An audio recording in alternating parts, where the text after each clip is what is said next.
Entre les monuments détruits, les villes et les sites ravagés, comment remettre le patrimoine au centre des politiques publiques, de l'action internationale et du quotidien des citoyens? Plus qu'un challenge, c'est un défi et nous allons en parler avec beaucoup de plaisir avec Roya Masjoub Baraké. Bonjour, c'est un honneur de vous recevoir. Vous êtes la directrice du Centre de restauration du patrimoine qui est rattaché à l'Université libanaise. Nous vous écoutons. Voilà. Tout d'abord, je commence par remercier tous ceux qui ont participé à l'organisation de cette manifestation et en particulier Vocation Patrimoine, bien sûr. On passe directement à la formation proprement dite. Voilà, nous allons étaler l'expérience du Liban et avec son centre d'études supérieures spécialisé en restauration et conservation des monuments et sites historiques. Le Liban jouit d'un patrimoine impressionnant. Toutes les civilisations y sont passées et ont laissé leurs traces, qui s'est manifesté par toutes sortes de monuments, bien sûr, terme madrasa château jusqu'aux anciennes demeures.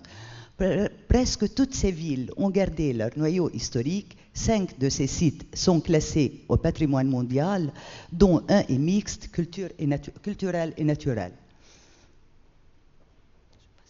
Voilà le site de Baalbek, ensuite le site de Byblos, le site de Tyr, le site de Anjar et le site de la vallée Kadisha, qui est double, culturel et naturel. Gérer un tel patrimoine ne fut pas facile, surtout que l'on manquait d'expérience. Les premiers intérêts se focalisèrent sur les sites archéologiques. Des experts internationaux nous ont donné l'aide et nous ont orientés. Dans les années 60 du siècle dernier, on commence à prendre goût au patrimoine bâti en tant que tissu urbain.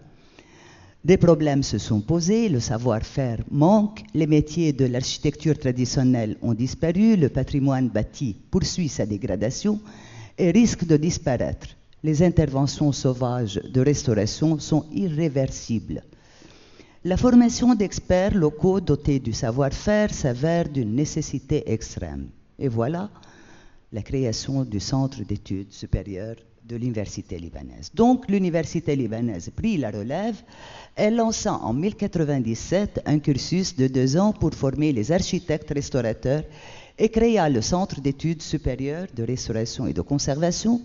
Son cursus aboutit à un master spécialisé. 10 ans après son ouverture, on s'aperçut que former uniquement les architectes reste insuffisant. En effet, la restauration est un travail d'équipe, les ingénieurs et les archéologues spécialisés faisant toujours défaut, on se résolut de les former avec les architectes. À partir de l'année en cours, 3 masters spécialisés furent envisagés. Tout d'abord, on a créé cette conservation et restauration du patrimoine bâti qui est adressée aux architectes, la consolidation et renforcement du patrimoine bâti qui est adressé aux ingénieurs civils, et ensuite c'est la gestion des sites archéologiques qui va être adressée aux archéologues, et ça va être créé et ouvert en 2012. Bien sûr, les objectifs du centre, je vais les citer d'une manière très rapide pour garder les 2 minutes. Il y a la formation. Ensuite, nous avons la formation intensive et la formation continue, parce qu'on donne aussi des stages à la main-d'œuvre qualifiée. Donc, nous avons aussi l'assistance, on offre l'expérience et les consultations scientifiques aux instances en charge de la conservation du patrimoine et une base de données au service du domaine public. En outre, autre que l'assistance, nous faisons des études et des publications. On élabore des études approfondies relatives au patrimoine bâti et archéologique. On publie les résultats des recherches réalisées. Vous avez ici la copie d'une des publications avec l'UNESCO. Bien sûr, pour la sensibilisation, c'est un de nos objectifs, sensibiliser l'opinion publique sur l'importance du patrimoine architectural, et ce, à travers des conférences, des séminaires et la diffusion d'outils de vulgarisation, ouverture et échange, donner au centre une dimension régionale en s'ouvrant sur les pays arabes voisins, établir des relations avec des établissements et organismes spécialisés arabes et internationaux afin d'échanger les expériences et d'enrichir les connaissances. Travaillons avec presque tous les établissements et les organismes. Ensuite, on essaie de s'adapter aux besoins du marché de la restauration. Nous avons une filière en cours de préparation pour la formation des restaurateurs du patrimoine. On la prépare, on va essayer avec les MP.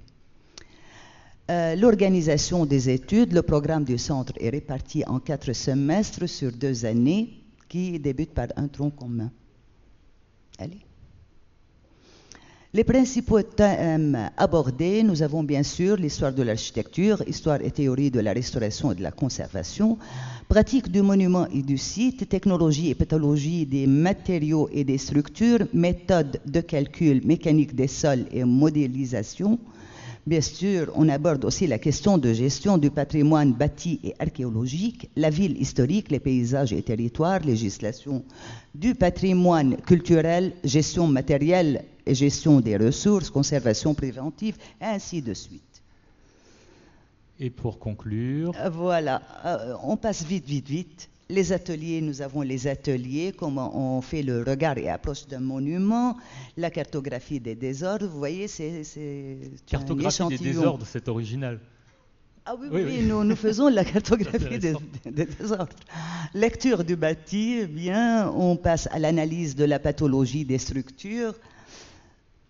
Voilà, analyse d'un monument vivant, on l'aborde souvent. Lecture historique et analyse d'un site, qui est le site de Msaïlha. Relevé photogrammétrique des forteresses.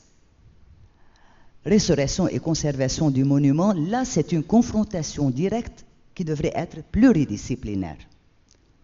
Voilà on continue. Et ce programme est complété par des visites de chantier et des sites historiques au Liban et dans la région, ainsi que par des conférences ponctuelles organisées après les cours.